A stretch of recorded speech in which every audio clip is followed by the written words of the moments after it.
Okay, let's talk about commitment. Think about a big, life-altering journey.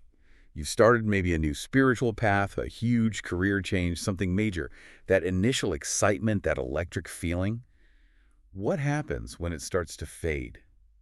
When it just feels like, well, a grind. Yeah, that moment. You remember the start, the big promise, maybe even a miracle. But now you're, dep in the tough part. Maybe the road feels dry. Exactly, and that little voice starts whispering, right? Yeah.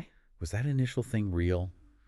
Or am I just kidding myself here? That exact tension, that sort of internal argument between remembering past help and feeling present difficulty, that's a key focus in the New Testament. It's not just some old story we're digging into today. No, it really It's isn't. a really urgent warning, and it's specifically for people in it for the long haul of faith. That's right. We're doing a deep dive today into a really powerful, direct challenge. It's from the book of Hebrews, chapter 3, verses 7 through 19. Mm. And this passage does something incredible. It takes this huge historical failure, Israel messing up in the wilderness, and holds it up like a mirror for believers today. Yeah, it's pretty confronting. Our goal today is really focused. We want to pull out the crucial lessons here, the nuances, the things you might miss about how to keep that initial faith alive, and maybe more importantly, how to spot the subtle danger signs of what the Bible calls hardened heart. Because it doesn't happen overnight, does it? No, not at all. It's gradual. Yeah. Understanding how that slow fade happens. Well, that's vital. Survival knowledge, really. And to really feel the weight of this warning, we need to get who the original readers were. These were Jewish Christians, right? Exactly. Caught between two worlds. On one hand, they'd found this amazing new life, this freedom in Jesus. Oh, yeah. Intense pressure, Yeah. persecution. And it wasn't just, physical danger, though there might have been some of that. It was social, too. Oh, yeah, big time. Being cut off from their community, losing their standing. Remember, Judaism had a certain legal recognition under Rome, this new Christian thing. It looked like a weird, disruptive sect. So the temptation was real. Just go back to Judaism, the Old Covenant. It must have seemed safer, more familiar. Absolutely. And their whole argument for turning back probably rested on how amazing their tradition was. The law, Moses, the temple. And the author of Hebrews knows this. He doesn't just brush their past aside. He starts the whole letter by systematically showing how Jesus is better. Absolutely, completely superior to everything they held sacred. Their traditions, their heroes like Moses, even the angels they believed delivered the law. He has to convince them that turning back isn't just choosing a different option. It's choosing something way, way less valuable. Infinitely inferior, really. Okay, so let's unpack that foundation first. Because if Jesus is just, another prophet or maybe a slightly upgraded Moses, well, then the warning about disobedience doesn't hit as hard, does it? Not at all. The weight isn't there. So yeah, the first few chapters of Hebrews are all about proving Jesus is completely unique, superior. Where does he start? He starts right at the top, Jesus' divine nature. Chapter 1 pits Jesus against the angels.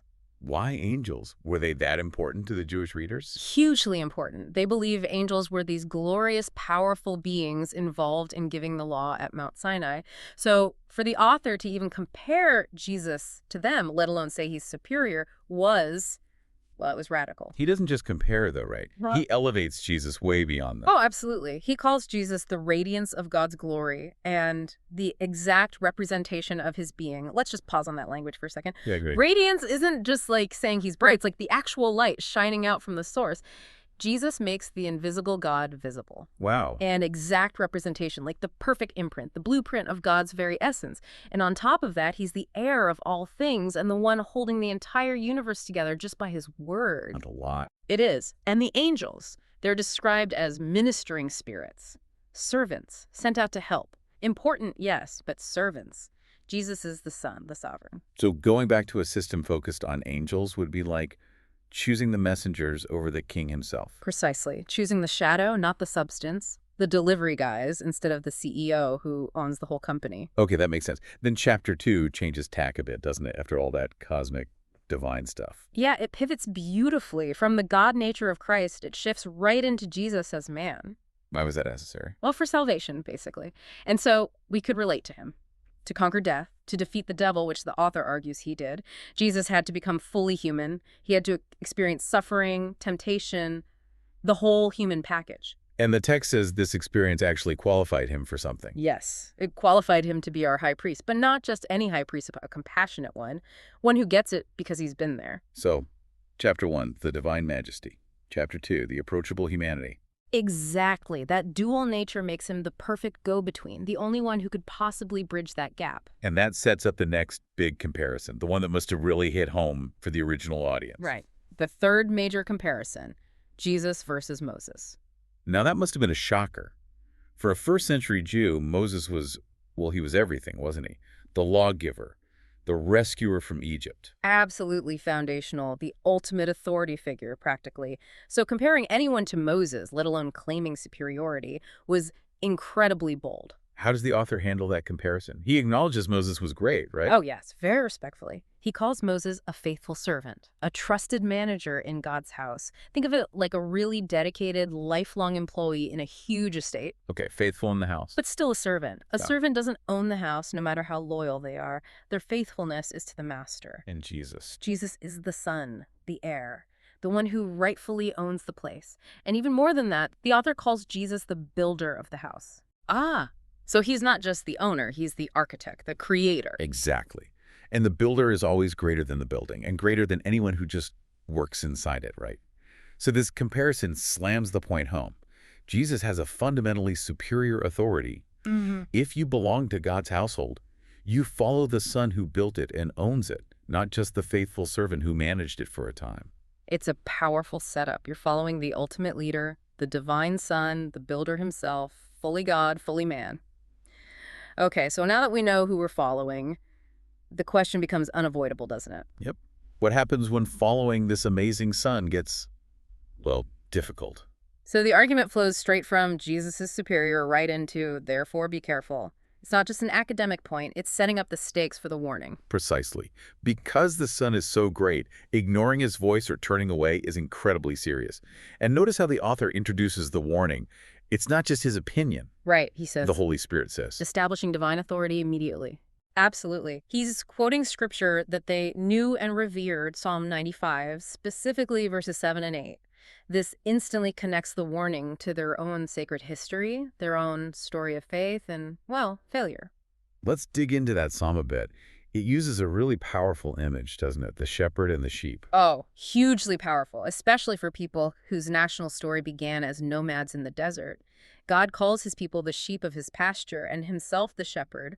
You really have to picture ancient shepherding, especially in those dry, tough lands like Judea or the Sinai wilderness. I wasn't just watching them graze in a field. Not even close. The shepherd was survival.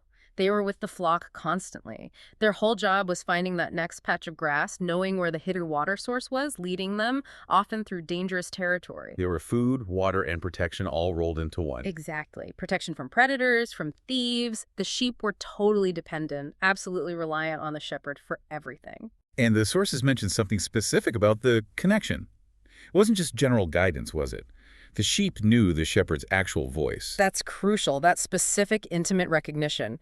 There are stories, even today, of shepherds whose flocks ignore all sorts of noise, tourists shouting, cars nearby, but the moment their shepherd gives that specific call or whistle, They react instantly. yeah, it shows a learned trust built over time, recognizing the one voice that means safety and provision amidst all the background noise of the world or the desert. And this ancient image, this bond, it points straight to Jesus, doesn't it? Perfectly. Jesus himself picks up this exact language, I am the good shepherd.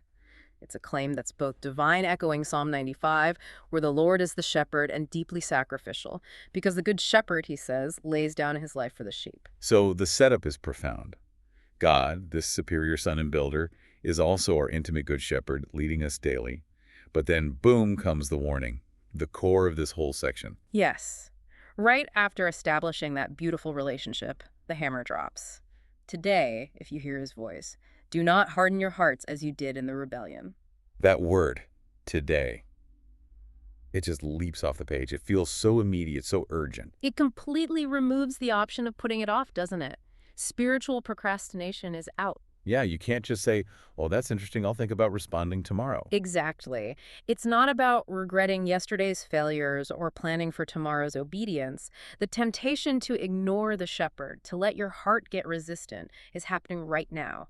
As you hear his voice today, the warning demands immediate present tense listening and responding. Because if you put it off, if you say, I'll follow when things get easier, or I'll trust him tomorrow. You're already starting down that path. You're already letting that subtle hardening process begin, just like Israel did in their history. And the author, quoting Psalm 95, doesn't just leave it at the rebellion. He points to a very specific, notorious moment in Israel's history that shows exactly what hardening your hearts looks like in practice.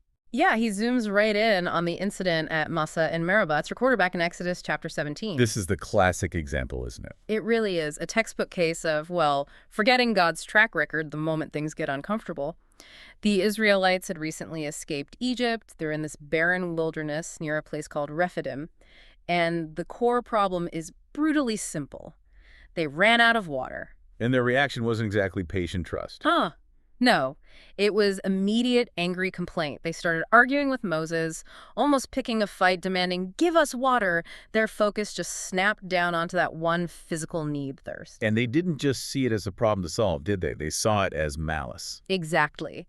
They immediately jumped to accusing Moses and, by extension, God, of bringing them out there deliberately to kill them. Did you bring us out of Egypt to kill us and our children and our livestock with thirst? Wow. Talk about short memories. Yeah. They completely forgot the plagues, the Red Sea, everything. It seems like it. Consumed by the immediate discomfort, they started actively testing the Lord, questioning if God was even really with them after all he'd done. And Moses names the place based on this failure, right? Yes, the names are symbolic forever. He called it Massa, which means testing, because they tested God there, and Meribah, which means quarreling or contention, because they quarreled. The place itself becomes a monument to their attitude. Okay, here's the really stunning part, the thing that makes this such a powerful warning for us. When did this happen? What had they just experienced? This is the crucial contrast. This full-blown rebellion, this accusation that God was trying to murder them with thirst. It happened after they had witnessed firsthand some of the most staggering miracles in history. We need to list them just to feel the weight. Absolutely. Just weeks or maybe months before this, the 10 plagues that brought the Egyptian empire to its knees. Unthinkable power. Then the parting of the Red Sea.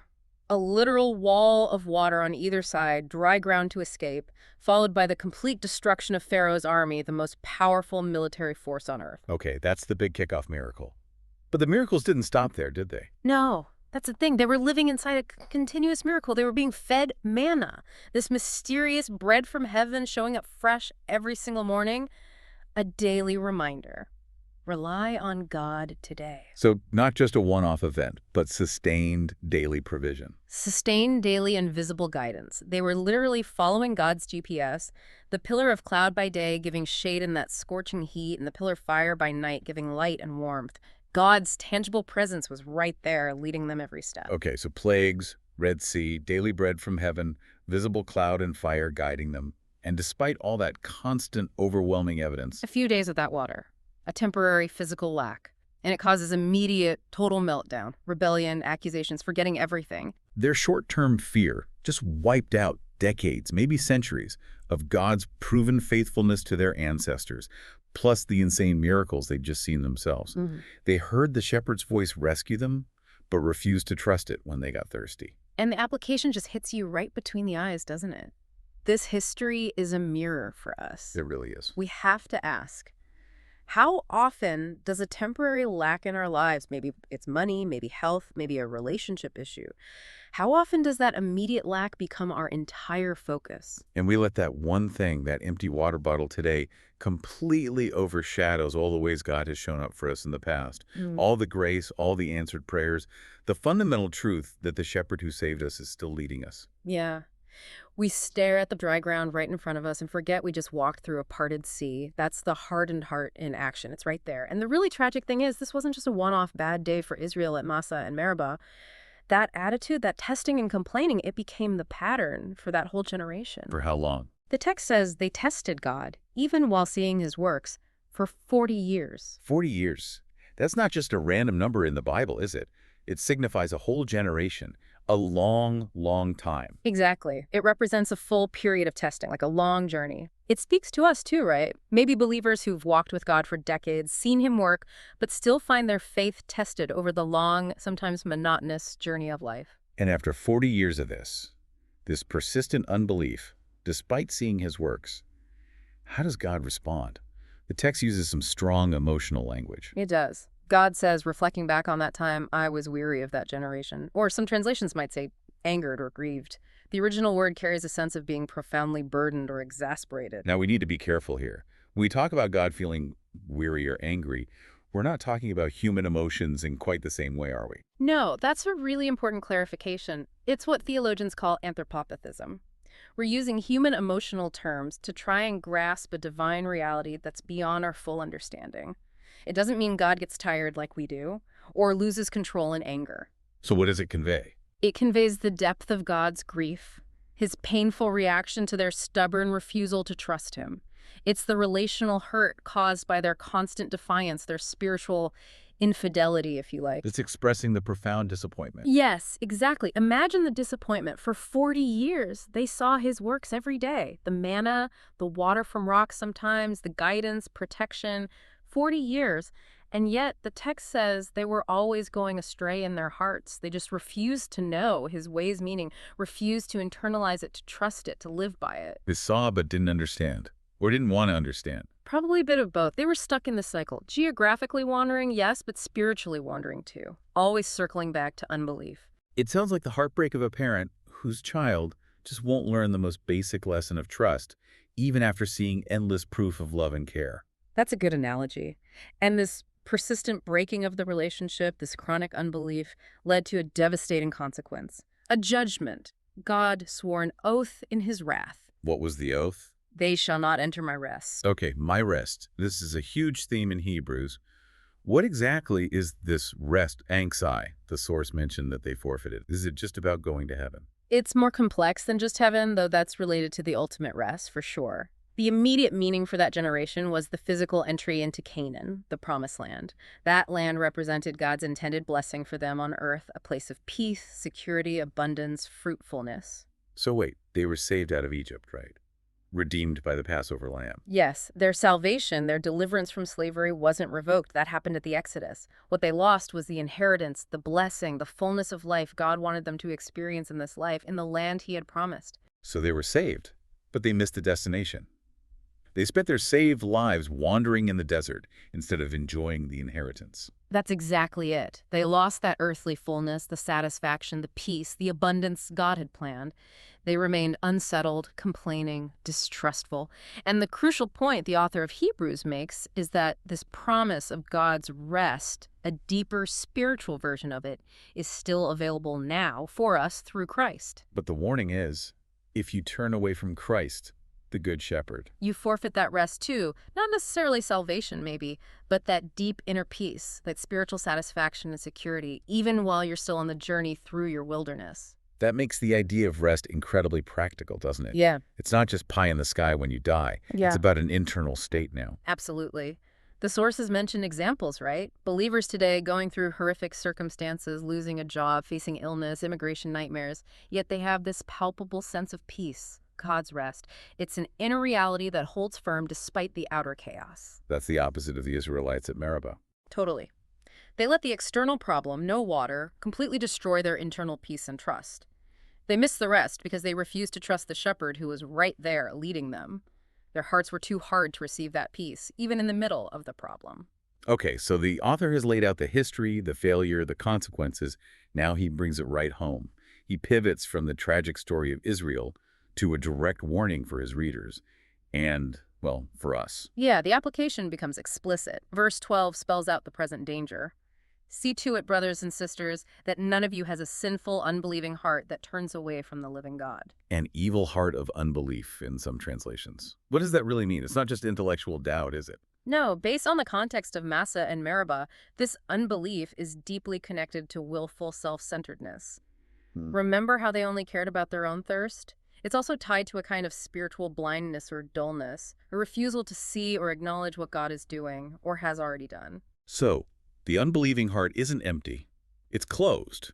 It's chosen its own desires or fears over trusting the shepherd's proven track record. Well put. And then verse 13 tells us how this dangerous heart condition develops. It gives us the mechanism, the deceitfulness of sin. The deceitfulness of sin. That sounds subtle. We often think of sin as this big, obvious, wrong turn, like driving off a cliff. Right, but the text suggests it's often more insidious. Sin rarely shows up waving a red flag saying, "I'm here to destroy you."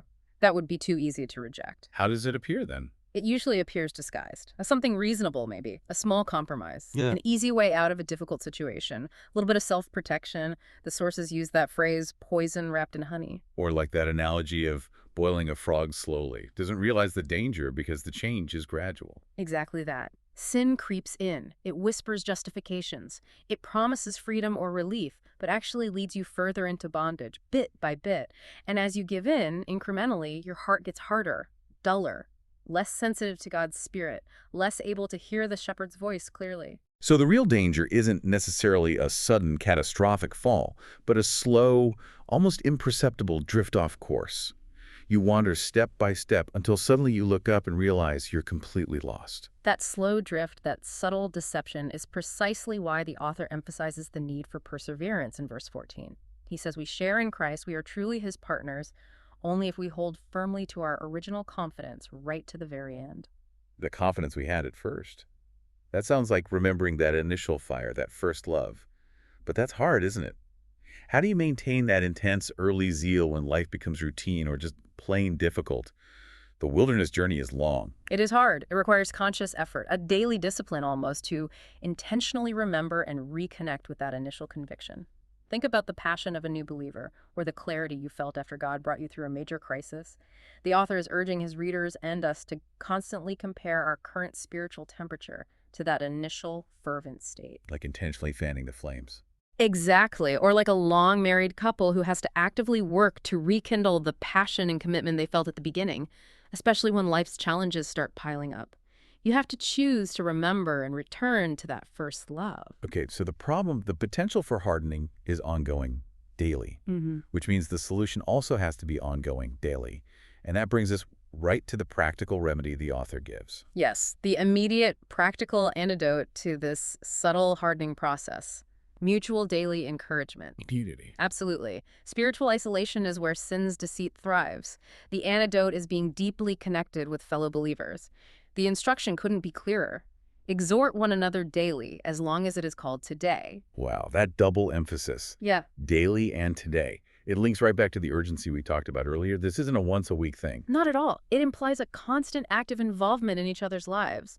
This goes way beyond just showing up for a service. So what does that look like practically? Well, the source material really emphasizes this vital role of real spiritual fellowship. Having people in your life who genuinely know you, who you can be honest with, people who offer support, who pray with you and for you, who share their own struggles and victories. Like a spiritual support system, or maybe a check and balance system. Both. It's a check and balance. When you start drifting, when you become self-focused, like Israel at Massa, complaining only about your thirst, a brother or sister in Christ can gently or maybe firmly say, hey, wait a minute, remember God's faithfulness. Let's look beyond this immediate problem. We need each other to remind us of the shepherd's track record when we get tunnel vision on our current lack.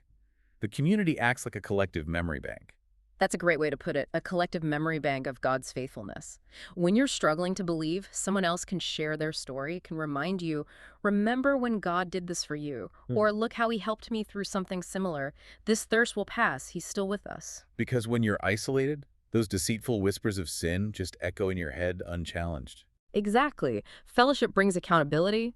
It means shared burdens. And crucially, it provides that necessary daily encouragement to keep our eyes fixed on Jesus, the Son, the Builder, the Shepherd, especially when the path gets rough. Okay, so to really hammer the point home, the author circles back to the Psalm 95 quote one last time. And then he uses this really effective technique, a series of sharp rhetorical questions and answers, like a cross-examination. Yeah, it was a common teaching style back then, very powerful for driving a point home and leaving no room for misunderstanding. He systematically locks down the core issue by revisiting the history. What are the questions? He asks, basically, First, who were the ones who heard God's voice at Sinai and then rebelled later, like at Massa? The answer, it was all of them. The entire generation Moses led out of Egypt. Okay, so it wasn't just a few bad apples. Nope, it was systemic. Then, second, who was God angry with, weary of, for those 40 years? Answer, it was those who sinned, whose bodies fell in the wilderness. Their actions had consequences.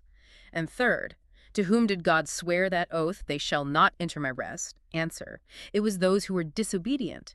The Greek word there, apathos, often carries the sense of being unpersuaded or actively rebellious. Disobedient.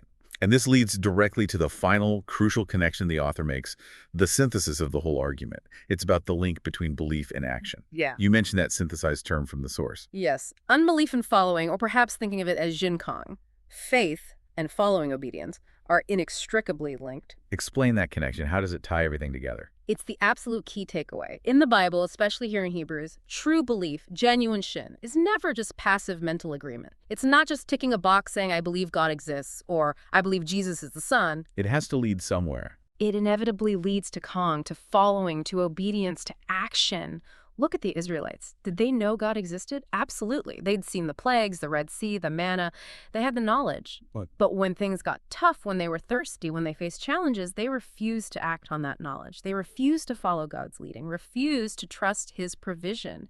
Their belief didn't translate into obedience under pressure. So their failure wasn't really intellectual doubt. It was a failure of will, a refusal to trust and obey when it cost them something, even just comfort. Precisely. Their hearts hardened because in that moment of testing, they essentially decided their immediate circumstances, their thirst, their fear, were more real, more trustworthy than the God who had already proven himself so spectacularly.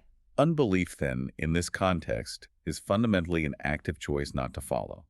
You might know the truth, you might have seen the miracles. But if you refuse to put one foot in front of the other and actually trust the shepherd when the path is difficult, when you're thirsty, when you lose your job, when you get bad news from the doctor, that gap between what you say you believe and how you actually live, that is the heart of unbelief as Hebrews defines it. And the final verse, verse 19, just lays it bare. No ambiguity. None at all. So we see that they were unable to enter the rest because of unbelief. It all comes down to this. Unbelief is the breakdown between hearing God's voice today, if you hear, and actually applying it, following through, obeying it, especially when life squeezes you.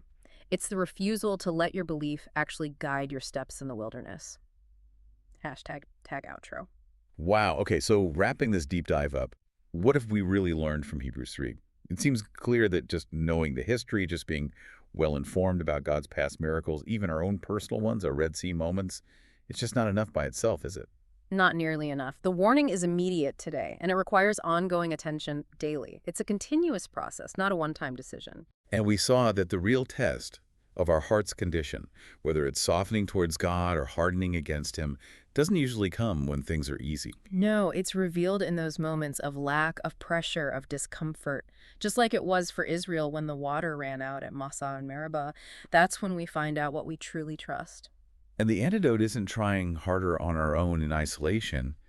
It's leaning into community. Yeah. That mutual daily encouragement and accountability is presented as essential. Absolutely vital for guarding against that subtle hardening. So if we take that idea seriously, the true faith, Zin, inevitably shows itself in Kong, in following through, in action, then the big question this passage leaves us with, the one we face every day, is pretty challenging. What's the question for you? It's this. Are we content to just be spectators? People who know all the facts about the Good Shepherd, maybe can even recite the stories of his faithfulness, but who basically stay on the sidelines when things get tough? Or are we actively trying to live as sheep who, even when we're thirsty, even when the wilderness feels overwhelming, are straining to recognize his voice amidst the noise and choosing to obey it step by step? Yeah.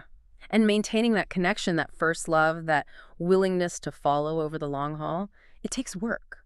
Constant vigilance, because that deceitfulness of sin, that hardening process, it is subtle, it is gradual. So the resistance has to be consistent too, daily. Daily listening, daily trusting, daily encouraging one another. So maybe the final thought for you listening is this. Carry this warning, but also this encouragement into your week. Ask yourself, what's the immediate practical choice you need to make today to actively trust the shepherd right where you are. And maybe just as importantly, who are the people in your life you're intentionally connecting with daily to help keep your heart soft and watchful, to help each other keep hearing and following his voice?